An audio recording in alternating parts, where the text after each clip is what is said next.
Guys, this is Michael again. I'm going to be showing y'all how to do a rear sprocket change to put a smaller one on a 2017 I Spare Little Monster key still on.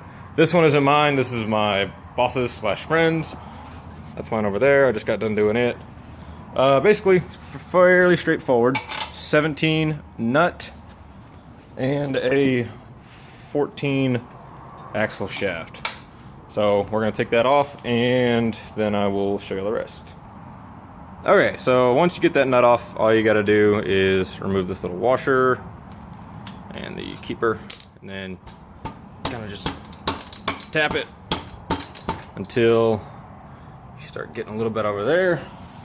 Make sure the bike's in neutral, by the way. That's a big helper. So sometimes you gotta wiggle the wheel. When in doubt, hammer out. Notice I'm using rubber, not metal. Never do that on threads. Oh my god. Hang on, this one's being a bitch. And we're back. Just kind of wiggle that out.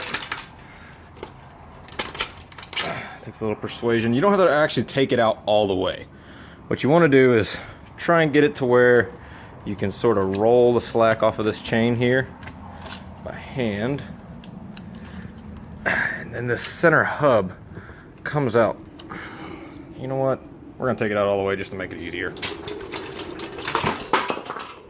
Hey, it fell out. Cool. This here's the hub. It's got, I believe that's a 13 millimeter nut on the hub studs. There's 4 of them. That comes stock with a 34 tooth. And this hub just fits right in here into these 4 grooves. And it has rubber padding in here, and that kind of adds to the smoothness of this bike. I think it's nice. I think it's also a little unnecessary, but I sort of feel like it's going to help definitely in the life of the chain.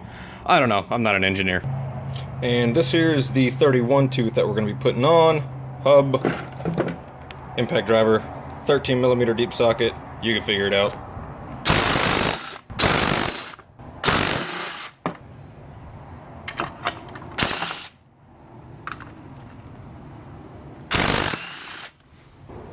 One key thing to add is that if just the nuts come off of the studs, or if the nut comes with the stud, like if the stud comes off with the nut, that's not a big deal. Just make sure that you remember which one goes into which hole. And then all you're gonna do is give a little wiggle, and there she goes. This one here has a little protective plate for the edge of the chain, and it's totally fucking useless. I'm sure it has some use, but this is still in the package, so problem solved. Just like that, and then remember which stud goes into which hole, and reverse order of operation. That's pretty much it.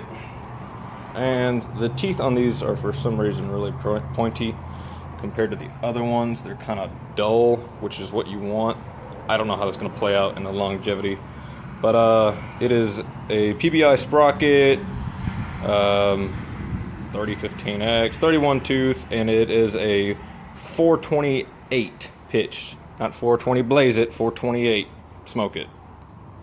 One more thing, these little fuckers love rolling away. Don't do like I did on mine and then put the shit all together, think you're ready to ride, and then find your wheel wobbling back and forth.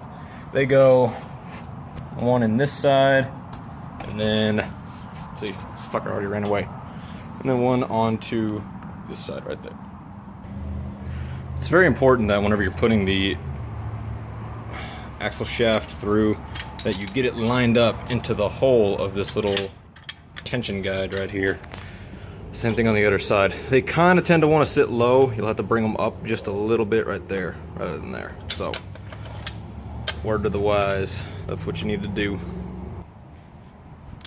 Once you get your guide, washer, and then nut back on, you'll notice that there's a shitload of slack compared to where it used to be. In order to take that out, you just want to take a 10 millimeter deep socket, works best. Kind of tighten up on that until you notice the slack coming out.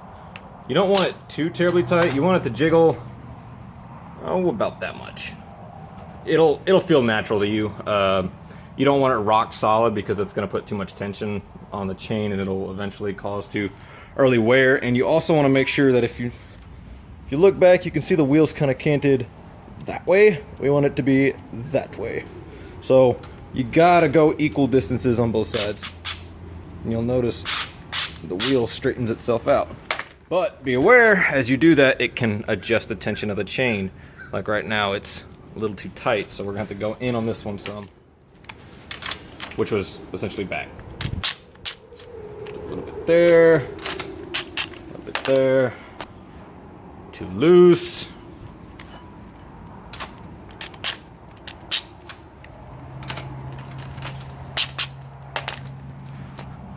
Just right. Okay. So then you're going to swap out and go back to your 17 millimeter and tighten her up. And then once that's done, all you're going to have to do is go ahead and sink these down a little bit more with your 10 millimeter and make sure that that lock washer engages properly so that way you don't end up having nuts fall off. Nobody likes a nutless bike.